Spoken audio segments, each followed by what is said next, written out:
સ્વામિની એમની કૃપા વગર પ્રભુ દ્રષ્ટિ ન કરે એવા રાધાજીના મંદિરમાં આપણે વંદન કર્યા. અનેક સ્થાનો છે એટલે હમણાં વિસ્તાર નથી કરતો. આગળ ભાનોખર નામનું તળાવ આવે છે. ઉખર એટલે તળાવ, વ્રજભાષામાં નાના તળાવને ઉખર કહે. એટલે જ આપણે કુંડ, ઉખર, પોખર, સરોવર, કુંડ આ નાના નાના જુદા જુદા ભેદ છે જલસ્રોતના. તો ઉખર આવ્યું, ભાનોખર કહેવાય. એટલે વૃષભાનજીના નામથી ભાનોખર બને. કહેવાય છે કે વૃષભાનજી અહીંયા પધારતા. વૃષભાનજી અને કીર્તિજી રોજ સ્નાન કરવા અહીંયા ભાનોખરમાં પધારતા. રાધિકાજીના લગ્ન પ્રસંગે એમ કહેવાય છે કે અહીંયા વૃષભાનજીએ 56 ભોગનો ભોગ ઠાકોરજી, નંદ બાબા અને યશોદાજીને ધરાવ્યો. આપણે ત્યાં 56 ભોગમાં પણ એવો વિધાન છે. પુષ્ટિ માર્ગમાં 56 ભોગની ભાવના જ આખી જુદી છે. ઘણી વાર લોકો એમ માને કે 56 પ્રકારની સામગ્રી ધરવી એટલે 56 ભોગ. ના, સામગ્રી તો 200 થી ઉપરાંત આવે. 56 ભાવની સામગ્રી એ 56 ભોગ છે. તમારી આગળ જે વ્રજકમલ છે ને એમાં 56 પાંખુડીઓ છે. અને 56 પાંખુડીઓ એટલે વ્રજ કમળ આકારનું છે. વ્રજની ભૂમિનો શેપ કમળ આકારનો છે. અને એમાં મુખ્ય લીલાના 56 સ્થાનો છે. અને લીલા જ્યાં જ્યાં થાય છે એ દરેક જગ્યાએથી સામગ્રી આવી ઠાકોરજીને ભોગ ધરાય એને કહેવાય 56 ભોગ. એટલે કે આ સૌથી મોટો ઉત્સવ વ્રજનો કહેવાય. અને 56 ભોગ જ્યારે થાય તો એમાં નંદ બાબા, યશોદાજી, વૃષભાનજી, કીર્તિજી આ બધાની ભાવનાઓ ત્યાં પધરાવવામાં આવે. 56 ભોગ. કારણ કે 56 ભોગ, ઘણા લોકોને 56 ભોગ અને અન્નકૂટનો ફરક નથી ખબર હોતો.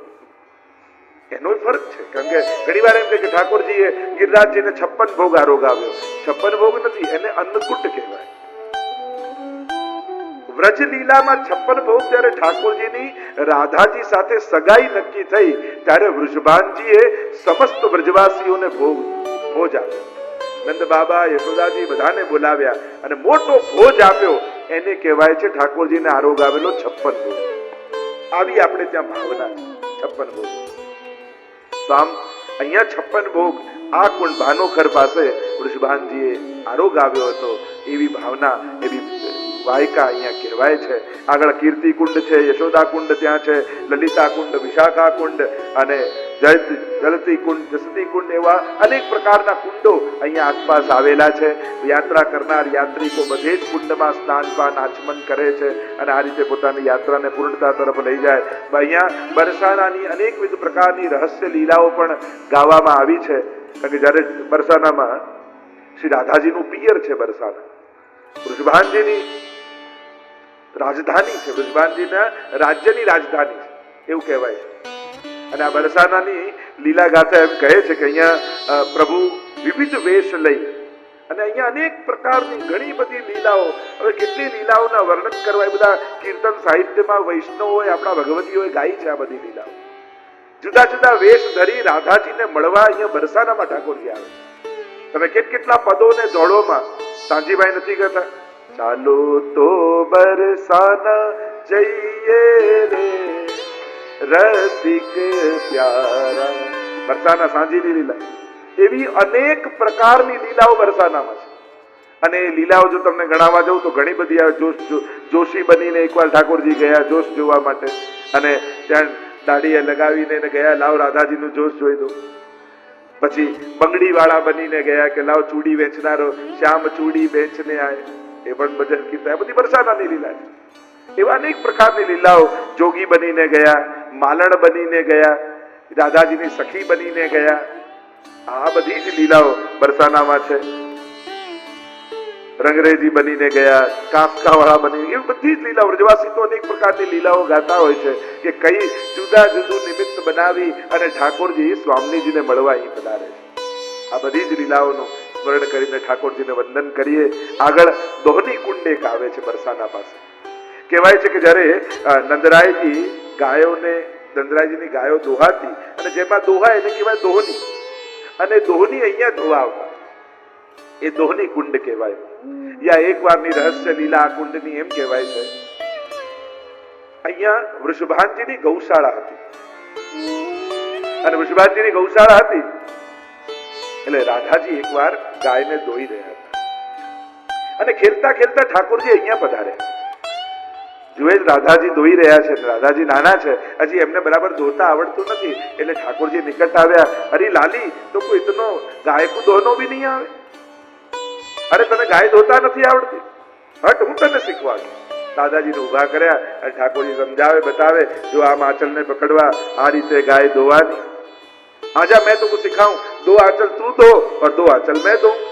પેલી બાજુ રાધાજી બિરાજ્યા અને આ બાજુ ઠાકોરજી બિરાજ્યા અને બંને ગાયનું દોહન કરી રહ્યા છે, એટલે આ કુંડનું નામ પડ્યું દોહની કુંડ. પ્રભુની આવી સુંદર લીલાઓ આ સુંદર સુંદર સ્થાનોમાં થઈ છે. આગળ નોવારી અને ચોવારી નામની સ્થાન આવે છે, નોવારી ચોવારી દેવી બિરાજમાન છે. આગળ છે રત્નકુંડ આવે છે.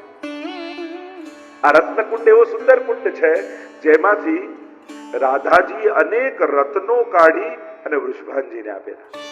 એવા અનેકવિધ પ્રકારની લીલાઓ અમારા બ્રજવાસી અને ભગવદીઓ ગાતા હોય છે કે જ્યારે ઠાકોરજી અને સ્વામી રાધાજીનું સગાઈ નક્કી કરવાનું, એટલે સગાઈ નક્કી થઈ એટલે એનું સગાઈનું સુકન આપવા માટે વૃષભાનજી, કીર્તિજી, રાધાજી આ ત્રણેય નંદાલયમાં આવ્યા.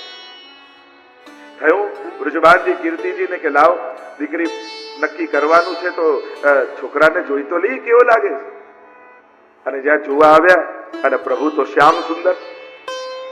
કીર્તિજી વિચાર, વૃષભાનજી ને કીર્તિજી વિચાર કરવા લાગ્યા, અમારી આવી ગોરી ગોરી ગોરી ગોરી ગોરી ગોરી ગોરી ગોરી ગોરી દાદા, અને આવો કાળો કાળો કાળો કાળો કણ, આ જોડી તો બરાબર ના લાગે. એટલે યુક્તિ કરી કે ના કઈ રીતે પાડે, એટલે બસરાઈ મોતીની માળા લઈને આવે અને આપી ઠાકોરજીને ભેટ, અને કહ્યું કે જો તમારે નક્કી કરવું હોય અમારી કન્યા સાથે તો અમે જે માળા આપી છે એના 100 ગાડા ભરીને એવા મોતી લઈને આવજો તો અમારી કન્યા તમને આપીશ. વિચાર કર્યો કે આ તો આવા બસરાઈ મોટી દુર્લભ, એ તો મળવાના છે નહીં, લઈને આવવાના છે નહીં ને એ બાને તૂટી જશે. આવી અનેક અનેક પ્રકારની ગાથાઓ જુદા જુદા મુખે જુદી જુદી રીતે ગવાય. અને અહીંયા નંદ બાબા ને યશોદાજી તો આવી ગયા. વિચાર કરે કરવું શું, આવા મોતી લાવવા ક્યાંથી? ઠાકોરજી કે તમે ચિંતા ન કરો. ઠાકોરજીએ બસરાઈ મોતીની માળા તોડી અને નંદાલયની પાછળ બગીચો હતો એમાં વેરી દીધા અને જ્યાં સવાર પડી તો મોટા મોટા મોતીના વૃક્ષો ત્યાં ઉગેલા અને એમાં ઝુમખાના ઝુમખા મોતીના લટકે, એટલા બધા મોતી લટકે. નંદ બાબાને કહ્યું હવે ભરો ગાડા. 1 ગાડું 2 ગાડું 100 ગાડા ભર્યા. અને કહેવાય છે કે ઠાકોરજીએ રાધાજી માટે આ મોતીનો આખો મહેલ બનાવી દીધો. અને એટલા માટે તમે નાથદ્વારા જાઓ છો ને તો શ્રીનાથજીના મંદિર પાસે સ્વામીજી રૂપ વલ્લભ જ્યાં બિરાજે એને કહેવાય મોતી મહેલ. તમે નાથદ્વારા નથી, બાજુમાં મોતી મહેલ છે. એ મોતી મહેલ નામ એટલા માટે છે કે સ્વામીજીનું મહેલ કહેવાય. અને મોતીનો મહેલ બનાવ્યો અને આમ લઈને પાછા ગયા. પાછા વૃષભાનજી ચિંતામાં પડ્યા કે આ તો બધા મોતીના ગાડાઓ ભરી ભરીને આવી ગયા. હવે નક્કી તો થઈ ગયું, પણ આના કરતા અધિક આપણે કન્યાવાળા કઈ કે અધિક આપવું જોઈએ. અહીંયા રાધાજી નીકળ્યા હતા. વનમાંથી રાધાજી જ્યાં નીકળ્યા અને જ્યાં ઘર તરફ જઈ રહ્યા છે, ચંપકલતા સખી રસ્તામાં મળી હતી અને સુંદર રત્નોથી જડિત માળા રાધાજીને ચડાવી. અને રાધાજી ઘર તરફ જઈ રહ્યા, મનમાં વિચાર કરે, અરે પિતાશ્રી પૂછશે કે આવી મોંઘી મોતીની માળા, આ રત્નોની માળા લાવી ક્યાંથી? એક દુર્લભ રત્નો છે, તો હું શું જવાબ આપીશ? કોઈની લઈ લીધી, કોઈ આપી દીધી, પિતાજી નારાજ થશે. એટલે એમણે રત્નોની માળા કાઢી અહીંયા કુંડ હતો એ કુંડમાં નાખી દીધી.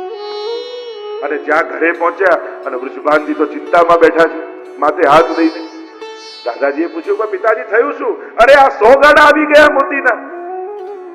હવે તો નક્કી થઈ ગયું, આપણે કન્યાવાળા એમના કરતા કંઈક અધિક આપણે આપવું જોઈએ.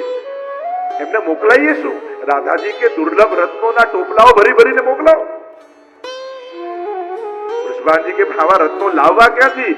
અરે આપના રાજ્યમાં જ રત્નોથી ભરેલો આખો કુંડ છે, ચાલો હું તમને બતાવું.